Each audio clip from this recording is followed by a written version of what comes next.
ಕೊಡಿಸಿ ಅಂತ ಕೇಳಲ್ಲ, ಫೀಸ್ ಕೊಡಿಸಿ ಅಂತ ಕೇಳಲ್ಲ. 1ರಿಂದ 10ನೇ ತರಗತಿವರೆಗೂ ಉಚಿತ ಶಿಕ್ಷಣವನ್ನು ಕೊಡಬೇಕು ಅಂತ ಹೇಳಿ ಆಲ್ರೆಡಿ ನಾನು ಆ ಕೆಲಸವನ್ನ ಶುರು ಮಾಡಿದ್ದೀನಿ. ಈ ಮಗು ಕೊಟ್ಟಿರೋ ಈ ದುಡ್ಡಿಂದನೇ ಈ ಕೆಲಸನ ಶುರು ಮಾಡ್ತೀನಿ ಅಂತ ನಾನು ಅನ್ಕೊಂಡಿದ್ದೀನಿ. ಶ್ವಾಸ ಇರುವವರೆಗೂ ಜನರ ವಿಶ್ವಾಸವನ್ನು ಜನಸ್ನೇಹಿ ಎಂದಿಗೂ ಕಳೆದುಕೊಳ್ಳುವುದಿಲ್ಲ.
ಇಲ್ಲಿ ನಮ್ದು ಟ್ರೈನಿಂಗ್ ಇತ್ತು ಸೋಲಾರ್ ಪ್ಲಾನೆಟ್ ಇಂದು, ಹಂಗಾಗಿ ಅದನ್ನ ತಿಳ್ಕೊಳ್ಳೋಕ್ಕೋಸ್ಕರ ನಾವು ಇಲ್ಲಿ ಬಂದಿದ್ವಿ. ತುಂಬಾ ಖುಷಿ ಆಯ್ತು. ಬಟ್ ನಿಮ್ಗೆ ಹೆಲ್ಪಿಂಗ್ ನೇಚರ್ ನೋಡಿ ತುಂಬಾ ಖುಷಿ ಆಯ್ತು. ಇದೇ ಫಸ್ಟ್ ನಮ್ದೆಲ್ಲ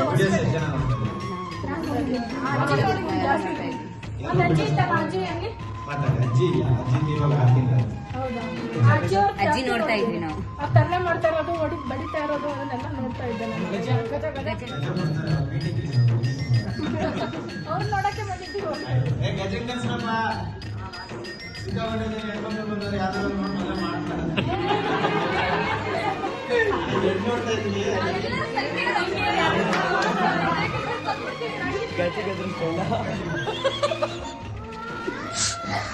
ಬರ್ರಿ ಬರ್ರಿ ಬರ್ರಿ ಬರ್ರಿ.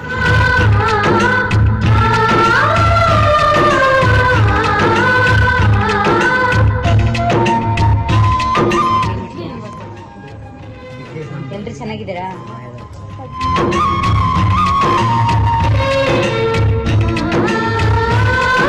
ಎಲ್ಲ ಯಾವ್ಯಾವ ನಿಮ್ದೆಲ್ಲ? ಆಲ್ಮೋಸ್ಟ್ ಎಲ್ಲ ಉತ್ತರ ಕರ್ನಾಟಕ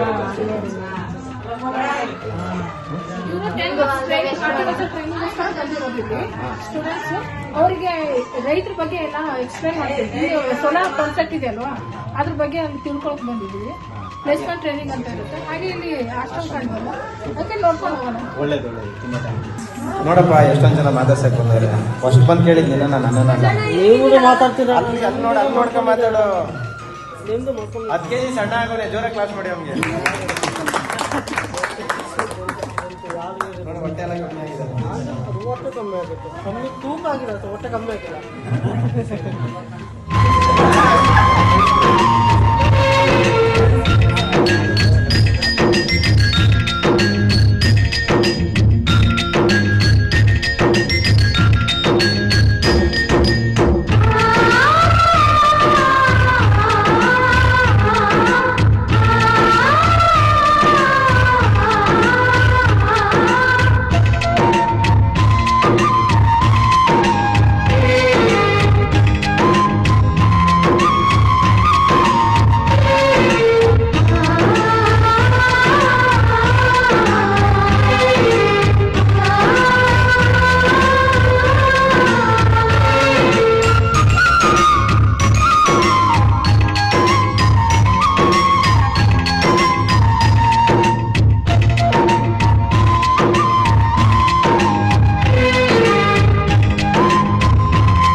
ಎಲ್ಲರೂ ಚೆನ್ನಾಗಿದ್ದೀರಾ?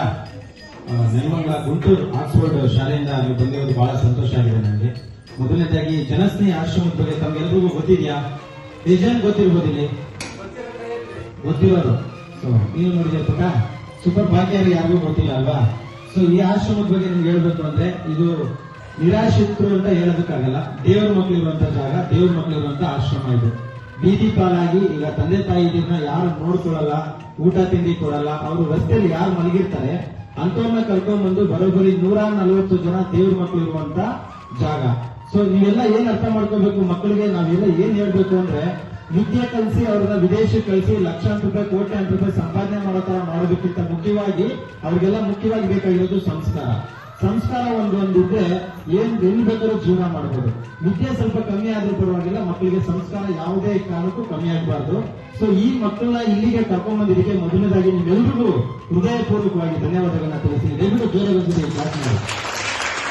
ಯಾಕಂದ್ರೆ ಇವತ್ತಿನ ನಮ್ಮ ಸಮಾಜದಲ್ಲಿ ಶಾಲೆಗಳಂದ್ರೆ ಹೀಗಾಗಿದೆ ಅಂದ್ರೆ ಬರೀ ಕಮರ್ಷಿಯಲ್ ದುಡ್ಡು ಮಾಡೋದೊಂದೇ ಆಗಿಬಿಟ್ಟಿದೆ.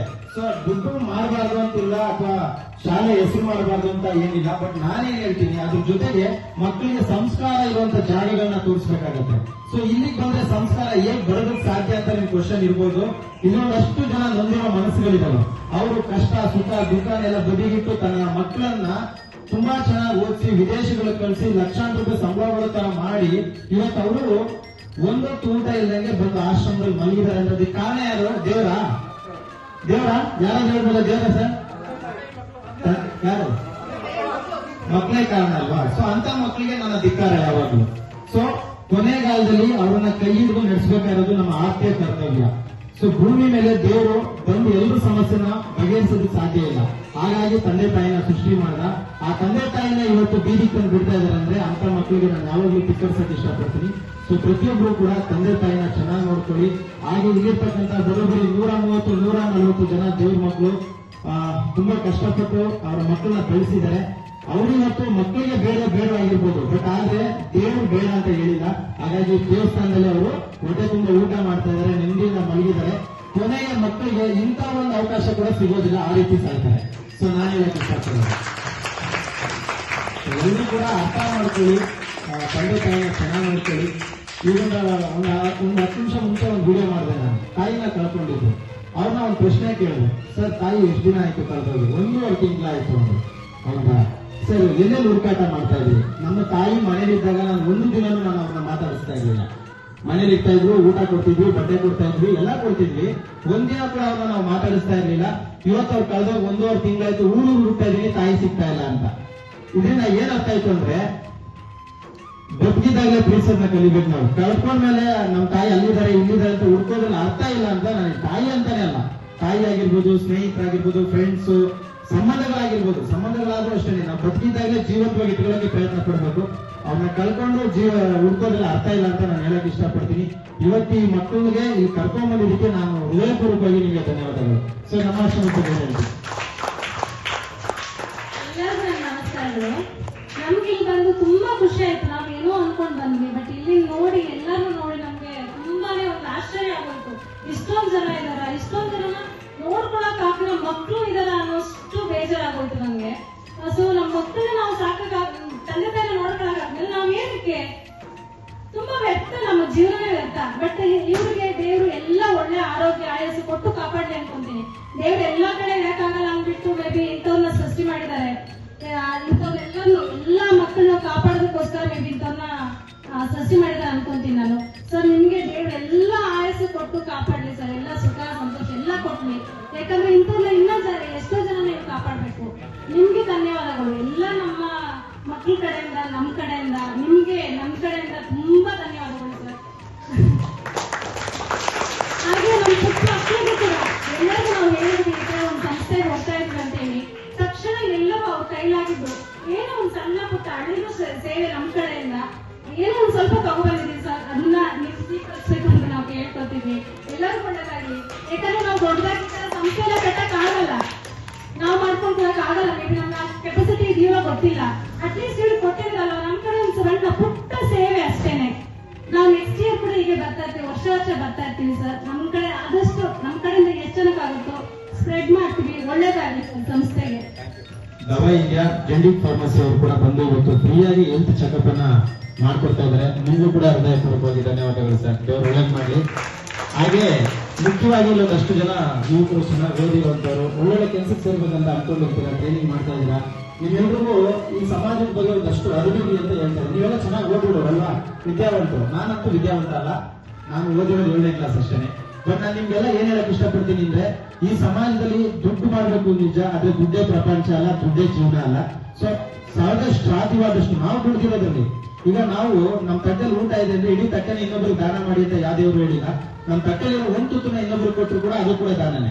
ಸೊ ದಯವಿಟ್ಟು ನಾನೇನ್ ಹೇಳ್ತೀನಿ, ನೀವು ದುಡಿಯೋದ್ರಲ್ಲಿ ನಿಮ್ಮ ಕೈಲಾದಷ್ಟು ಕಷ್ಟದಲ್ಲಿರ್ತಕ್ಕಂಥವ್ರಿಗೆ, ನೊಂದಿರ್ತಕ್ಕಂಥವ್ರ ಕಣ್ಣೀರ್ನ ನೀವು ಒರೆಸಿದ್ರೆ ಖಂಡಿತ ಭಗವಂತ ನಿಮ್ ಕಣ್ಣೀರ್ನ ಒರೆಸ್ತಾನೆ ಅಂತ ನಾನು ಹೇಳಕ್ ಇಷ್ಟಪಡ್ತೀನಿ. ಹಾಗೆ ಈ ಆಶ್ರಮದ ಬಗ್ಗೆ ಹೇಳ್ಬೇಕು ಅಂದ್ರೆ ಎಲ್ರಿಗೂ ಅನ್ಸಿರುತ್ತೆ, ಯೋಗೇಶ್ 7ನೇ ಕ್ಲಾಸ್ ಓದಿದಾರೆ ಅಂತ ಹೇಳ್ತಿದ್ದಾರೆ, ಮತ್ತೆ ಇಷ್ಟೊಂದು ಜನ ಹೇಗ್ ಸಾಕ್ತಾರೆ ಅಂದ್ರೆ ತಿಂಗಳಿಗೆ ಲಕ್ಷಾಂತರ ರೂಪಾಯಿ ದುಡ್ಡು ಬೇಕಾಗುತ್ತೆ, ಎಲ್ಲಿಂದ ತರ್ತಾರೆ? ಅಥವಾ ಸರ್ಕಾರ ಎಷ್ಟು ಕೊಡುತ್ತೆ ಇವ್ರಿಗೆ, ಅಥವಾ ಸಂಘ ಸಂಸ್ಥೆಗಳು ಎಷ್ಟು ಕೊಡ್ತಾರೆ, ಅಥವಾ ವಿದೇಶಗಳಿಂದ ಎಷ್ಟು ಫಂಡ್ ಬರ್ಬೋದು ಅಂದ್ರೆ ಒಂದಷ್ಟು ಜನ ತಲೆಯಲ್ಲಿರ್ತದೆ. ಒಂದು ಸತ್ಯ ಮಾಡಿ ಹೇಳ್ಬೇಕು ಅಂದ್ರೆ, ಯಾವ ವಿದೇಶದಿಂದನೂ ಫಂಡ್ ಬರಲ್ಲ, ಯಾವ ಸಂಘ ಸಂಸ್ಥೆಗಳು ಕೂಡ ಹಣ ಕೊಡೋದಿಲ್ಲ, ಅಥವಾ ಯಾವ ಸರ್ಕಾರ ಕೂಡ ಇವತ್ತು ಮೂಟೆ ಅಕ್ಕಿ ಕಳ್ಸಿಕೊಟ್ಟಿಲ್ಲ ಇಲ್ಲಿಗೆ. ಆದ್ರೂ ಇಲ್ಲಿ 140 ಜನ ಊಟ ಮಾಡ್ತಾರೆ ಅಂದ್ರೆ ಕರ್ನಾಟಕದಲ್ಲಿ ಇರ್ತಕ್ಕಂಥ ಜನರು ಕೊಟ್ಟಂತ ಪ್ರೀತಿ, ಆಶೀರ್ವಾದ, ಸಪೋರ್ಟ್. ಸೊ ಕನ್ನಡಿಗರಿಗೆ ನೀವೆಲ್ಲರೂ ಕೂಡ ಜೋರಾಗಿ ಕ್ಲಾಸ್ ಮಾಡಬಹುದು. ಯಾಕಂದ್ರೆ ಅವರೆಲ್ಲ ಸಹಕಾರ ಕೊಟ್ಟಿದ್ದು, ಅವರೆಲ್ಲ ಆಶೀರ್ವಾದ ಮಾಡಿದ್ದಕ್ಕೆ ಇವತ್ತು ಇಷ್ಟೊಂದು ಜನ ಊಟ ಮಾಡ್ತಿದ್ದಾರೆ, ನಿಮ್ದೇಗಿದ್ದಾರೆ ಅಂದ್ರೆ ನೀವೆಲ್ಲ ತೋರಿಸಿರೋ ಪ್ರೀತಿ. ಸೊ ನಾನೇನ್ ಹೇಳ್ತೀನಿ, ಎಲ್ಲರೂ ಇಲ್ಲಿರುವಂತವ್ರಿಗೆ Janasnehi charitable trust YouTube, Instagram, Facebook ಎಲ್ಲ ಕಡೆ ಸಿಗುತ್ತೆ ನಿಮ್ಗೆ. ಸೊ ಯಾವಾಗ ವಿಡಿಯೋಗಳನ್ನ ಶೇರ್ ಮಾಡ್ತೀರಾ, ಪೇಜ್ ನಿಮ್ಮ ಸ್ಟೇಟಸ್ ಹಾಕೋತೀರಾ, ಶೇರ್ ಮಾಡ್ತೀರಾ, ಎಲ್ಲ ಮಾಡ್ತೀರಾ. ಇಂಥ ವಿಡಿಯೋಗಳನ್ನ ಶೇರ್ ಮಾಡಿ, ಸಪೋರ್ಟ್ ಮಾಡಿ. ಶೇರ್ ಮಾಡಿ ಅಂದ್ರೆ ಏನ್ ಗೊತ್ತಾ, ಅದರಿಂದ ಹಣ ಬರುತ್ತೆ ಅಂತ ಅಲ್ಲ, ಅದರಿಂದ ವ್ಯೂಸ್ ಆಗತ್ತೆ, ಫೇಮಸ್ ಆಗ್ತೀವಿ ಅಂತ ಅಲ್ಲ. ನಿಮ್ಮ ಒಂದು ಶೇರ್ ಇಂದ ಯಾರಾದ್ರೂ ಒಬ್ರು ದಾನಿಗಳಿಗೆ ತಲುಪಿ, ಅವರೊಂದು ಮೂಟೆ ಅಕ್ಕಿನೋ, 1 kg ಅಕ್ಕಿನೋ, 1 ಲೋಟ ಹಾಲು ಇಲ್ಲಿ ಕಳಿಸಿದ್ರೆ ಅದ್ರ ಪುಣ್ಯ ಅವ್ರಿಗೆ ಸಿಗುತ್ತೆ, ಅವ್ರಿಗೆ ಗೊತ್ತಿಲ್ಲ, ನಿಮ್ಗಂತೂ 100% ಸಿಗುತ್ತೆ. ಸೊ ದಯವಿಟ್ಟು ಸಪೋರ್ಟ್ ಮಾಡಿ, ಶೇರ್ ಮಾಡಿ. ಈ ಸಂಸ್ಥೆನ ಯಾಕೆ ಇಷ್ಟು ಕಷ್ಟಪಟ್ಟು ನಡೆಸ್ಕೊಂಡು ಹೋಗ್ತಾ ಇದೀವಿ ಅಂದ್ರೆ, ನನ್ನ ಆರೋಗ್ಯ ದೇವ ಶ್ರೀ ಶ್ರೀ ಶಿವಕುಮಾರ ಸ್ವಾಮಿ ಅವರ ಆಶೀರ್ವಾದ. ಅವರ ಆಶೀರ್ವಾದ ಮಾಡಿದಕ್ಕೆ ಇವತ್ತು ಇಷ್ಟು ಜನರು ಊಟ ಮಾಡ್ತಿದ್ದಾರೆ. ನಾನು ಕೂಡ ಒಂದು ಕನಸನ್ನ ಇಟ್ಕೊಂಡಿದ್ದೀನಿ, 10ನೇ ತರಗತಿಯವರೆಗೂ ಕೂಡ ಉಚಿತವಾಗಿ ಶಿಕ್ಷಣವನ್ನ ಕೊಡಿಸ್ಬೇಕು ಅಂತ ಹೇಳಿ. ಅದ್ರ ಯೋಜನೆ ಕೂಡ ಇವಾಗ ಆಲ್ರೆಡಿ ನಡೀತಾ ಇದೆ. ಬರೋಬ್ಬರಿ 2 ಎಕರೆ ಜಾಗದಲ್ಲಿ ನಾವು ಅನಾಥ ಮಕ್ಕಳಿಗೆ, ಅನಾಥ ಮಕ್ಕಳು ಅಂದ್ರೆ ಯಾರು, ತಂದೆ ತಾಯಿ ಇದ್ದು ಅನಾಥರು ಅಂತ ಹೇಳೋರಲ್ಲ, ಯಾರಿಗೆ ತಾಯಿ ಇರ್ತಾರೆ ಅಥವಾ ತಂದೆ ಇರಲ್ಲ, ತಂದೆ ಇರ್ತಾರೆ ತಾಯಿ ಇರಲ್ಲ, ಅಂತ ಮಕ್ಕಳಿಗೆ ಓದಿಸುವಿಕೆ ತುಂಬಾ ಕಷ್ಟ ಆಗ್ತಾ ಇರುತ್ತೆ, ಫೀಸ್ ಕಟ್ಟಕ್ಕಾಗಲ್ಲ, ಬಟ್ಟೆ ಕೊಡ್ಸಕ್ಕಾಗಲ್ಲ. ಅಂತವ್ರಿಗೆ ನಾವು ಫ್ರೀ ಆಫ್ ಕಾಸ್ಟ್ 1 ರೂಪಾಯಿ ದುಡ್ಡು ಕಟ್ಟಿಸ್ಕೊಳ್ಳಲ್ಲ, ಬಟ್ಟೆ ಕೊಡಿಸಿ ಅಂತ ಕೇಳಲ್ಲ, ಫೀಸ್ ಕೊಡಿಸಿ ಅಂತ ಕೇಳಲ್ಲ. 1 ರಿಂದ 10ನೇ ತರಗತಿವರೆಗೂ ಉಚಿತ ಶಿಕ್ಷಣವನ್ನ ಕೊಡ್ಬೇಕು ಅಂತ ಹೇಳಿ ಆಲ್ರೆಡಿ ನನ್ನ ಕೆಲಸವನ್ನ ಶುರು ಮಾಡಿದೀನಿ. ಆದಷ್ಟು ಬೇಗ ನಿಮ್ಮ ಮುಂದೆ ಬರ್ತೀನಿ, ಎಲ್ಲರೂ ಸಪೋರ್ಟ್ ಮಾಡಿ. ಯಾಕೆ ಅಂದ್ರೆ ಈ ಸಮಾಜದಲ್ಲಿ ನನ್ನಂಗೆ ಒಂದಷ್ಟು ಜನ ವಿದ್ಯಾವಂತರು ಇರ್ಬೋದು, ನನ್ನಂಗೆ ಬೇರೆಯವ್ರು ಆಗ್ಬಾರ್ದು, ನನ್ನಂಗೆ ಬೇರೆಯವ್ರು ಕಷ್ಟಪಡಬಾರ್ದು. ಓದ್ಬೇಕಂತ ಮನಸ್ಸಿರುವಂತವ್ರಿಗೆ ಉಚಿತವಾಗಿ ಶಿಕ್ಷಣ ಸಿಗ್ಬೇಕು.